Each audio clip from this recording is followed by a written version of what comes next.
अगर आप जॉब्स में, एजुकेशन में या कहीं पर भी रिजर्वेशन का बेनिफिट लेना चाहते हैं, आप एससी, एसटी या ओबीसी कैटेगरी से बिलोंग करते हैं, तो आपको सेंट्रल कास्ट सर्टिफिकेट बनाना चाहिए। सेंट्रल कास्ट सर्टिफिकेट आपको दो तरह के बेनिफिट प्रोवाइड कराता है। पहला तो सेंट्रल गवर्नमेंट में और सेम टाइम पे स्टेट गवर्नमेंट में भी आपको बेनिफिट मिल जाता है। सेंट्रल कास्ट सर्टिफिकेट बनाकर आप ये दोनों जो बेनिफिट रिजर्वेशन के अवेल कर सकते हैं।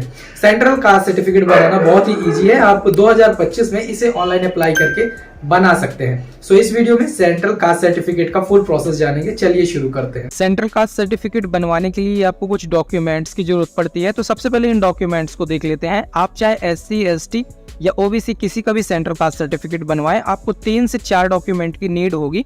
सबसे पहला डॉक्यूमेंट आपका आइडेंटिटी प्रूफ होता है, जिसमें आप अपना आधार कार्ड, वोटर आईडी कार्ड या फिर पासपोर्ट टाइप के डॉक्यूमेंट दे सकते हैं। दूसरा डॉक्यूमेंट आपका स्टेट लेवल का स्टेट कास्ट सर्टिफिकेट होना चाहिए, तो वो आपको लगेगा तभी आपका सेंट्रल कास्ट सर्टिफिकेट बनेगा। तीसरा होता है आपका एफिडेविट और चौथा आपका होता है फोटोग्राफ्स। तो इन 4 डॉक्यूमेंट्स की आपको जरूरत पड़ेगी।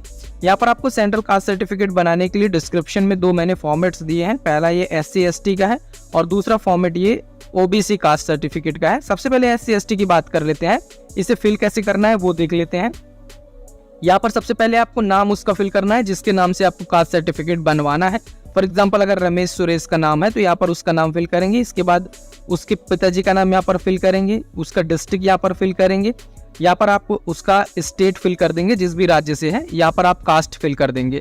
नीचे आपको ये जो 4 सेक्शन मिल रहे हैं, इनमें आपको कुछ भी नहीं फिल करना है। नीचे आप आएंगे, यहाँ पर आपको फिल करना है दिस इज सर्टिफाइड टू। तो यहाँ पर देखिए सबसे पहले उसका नाम फिल करना है जिसके नाम से कास्ट सर्टिफिकेट जनरेट किया जाना है, जो आपने ऊपर डिटेल फिल की है।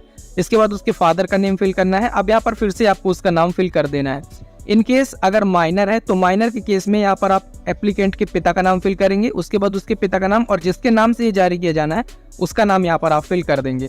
लेकिन अगर आप मेजर कैटेगरी में आते हैं ना, ये माइनर नहीं है, तो अपना नाम यहाँ पर फिल करेंगे, पिता का नाम यहाँ पर फिल करेंगे और अपना नाम फिर से यहाँ पर फिल करेंगे। यहाँ पर अपना सिटी या टाउन फिल करेंगे, यहाँ पर अपने डिस्ट्रिक्ट फिल कर देंगे, यहाँ पर डिवीजन फिल कर देंगे, स्टेट अपना फिल कर देंगे यहाँ पर। इसके बाद यहाँ पर अपनी कास्ट फिल कर देंगे, किस कास्ट के आप बिलोंग करते हैं वो आप यहाँ पर फिल कर देंगे। इसके बाद यहाँ पर अपना डेट फिल कर देंगे, जिस डेट को आप ये सबमिट कर रहे हैं। यहाँ पर आप फिर से टाउन अपना फिल कर देंगे, डिस्ट्रिक्ट फिल कर देंगे और स्टेट अपना फिल कर देंगे। इसके बाद इसे आपको नहीं फिल करना है, यहाँ पर आप प्लेस फिल करेंगे। अब यहाँ पर देखिए आप 3 जगह से इसे ऑब्टेन करा सकते हैं। पहला तो आप अपने तहसील ऑफिस से करा सकते हैं, दूसरा आप अपने एसडीओ से करा सकते हैं, तीसरा आप अपने डिस्ट्रिक्ट लेवल में डीएम से जनरेट इसे करा सकते हैं। तो 3 जगह पर आप इसे कहीं भी दे सकते हैं। जैसे यहाँ पर आप देख सकते हैं, ये यहाँ पर रेवेन्यू ऑफिसर में आप देख सकते हैं, सब डिविजनल ऑफिसर में आप इसे दे सकते हैं, डिप्टी कमिश्नर से आप इसे जनरेट करा सकते हैं। इतनी जगह पर आप इसे सबमिट कर सकते हैं। 4 जगहों से आप इसे इशू करा सकते हैं।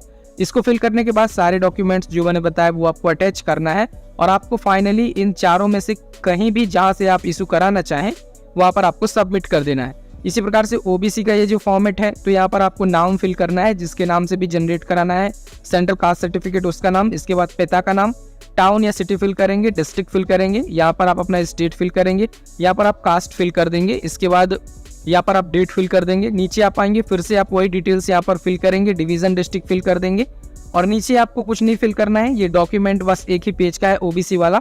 तो सारे डॉक्यूमेंट्स आपको लगाकर और आप इसे डिस्ट्रिक्ट में या फिर जहाँ पर ये आप देख सकते हैं 4 जगह यहाँ से भी आप इसे इशू करा सकते हैं। तो यहाँ पर आपको सबमिट कर देने हैं। बस इतना करना है, आपका सेंट्रल कास्ट सर्टिफिकेट बनकर आपका रेडी हो जाता है। 1 दिन में आप इसे बनवा सकते हैं।